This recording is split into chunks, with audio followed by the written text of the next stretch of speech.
Lingkungan bukan cuma tentang pohon, sungai maupun laut, yakni lingkungan adalah suatu pemberian atau suatu amanah oleh Allah Subhanahu wa Ta'ala kepada kita sebagai khalifah di bumi. Namun kita bisa lihat pada hari ini sungai tercemar, laut banyak plastik, dan sampah berserakan di mana-mana. Yang menjadi pertanyaan, masihkah kita pantas disebut sebagai penjaga bumi?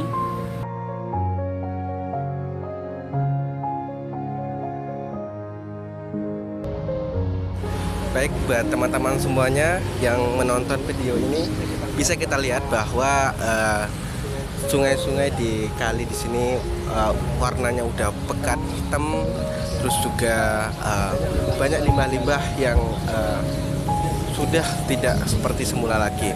Nah, ini juga faktor dari kita bahwa pentingnya menjaga lingkungan dan juga melestarikan alam. Nah, terutama tentang sampah yang kita buang sembarangan menyebabkan bau yang tidak sedap. Nah, maka dari itu perlu kita untuk menjaga melestarikan lingkungan supaya keaslian kemurnian daripada alam kita menjadi lebih baik lagi. Nah, bisa kita lihat bahwa banyak ibu-ibu dari di antara kita menggunakan kali ini untuk keperluan sehari-hari seperti mencuci, untuk mandi dan kebutuhan lainnya. Nah, itu sangat perlu kita menjaga dan melestarikan lingkungan. Nah, untuk yang lain, insya Allah semoga lebih menjaga lagi akan lingkungan kita untuk saat ini dan ke depannya.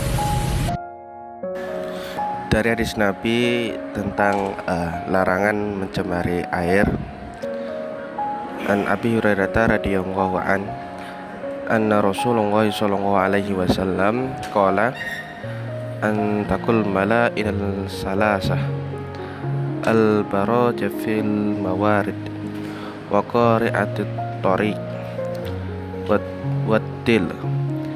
Nah, dimana maknanya dari Abu Hurairah radhiyallahu an, sesungguhnya Rasulullah SAW bersabda, jauhilah 3 perkara yang mendatangkan laknat. Yang pertama, buang air besar di sumber air, di tengah jalan, dan di tempat berteduh. Nah, di sini mengapa disebut malain, mendatangkan laknat? Karena perbuatan ini pertama merugikan orang banyak, terus yang kedua merusak fasilitas umum. Nah, yang ketiga itu tidak menghormati hak orang lain. Dan keempat, menyebabkan bahaya dan penyakit. Nah, yang kedua ada namanya tuh 3 tempat yang dilarang. Nah, yang pertama itu ada sumber air atau al-mawarid. Nah, itu termasuk sungai, mata air, sumur umum, danau, atau tempat orang mengambil air. Nah, alasannya air adalah kebutuhan vital. Mencemarinya berarti membahayakan banyak orang.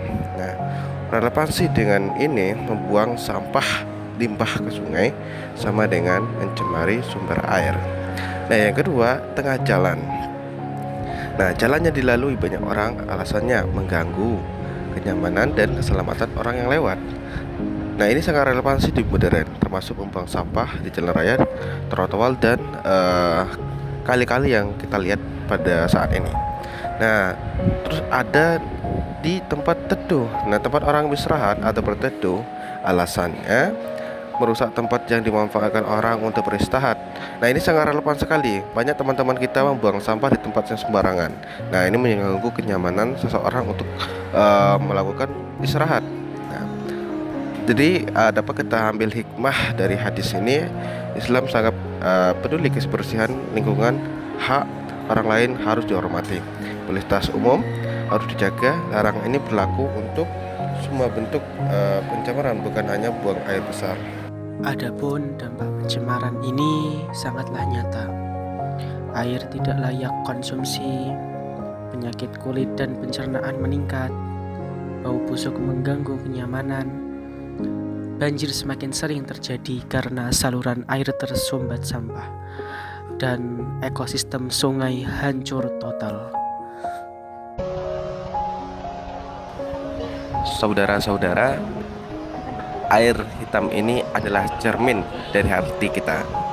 Jika kita peduli, air ini bisa kembali jernih.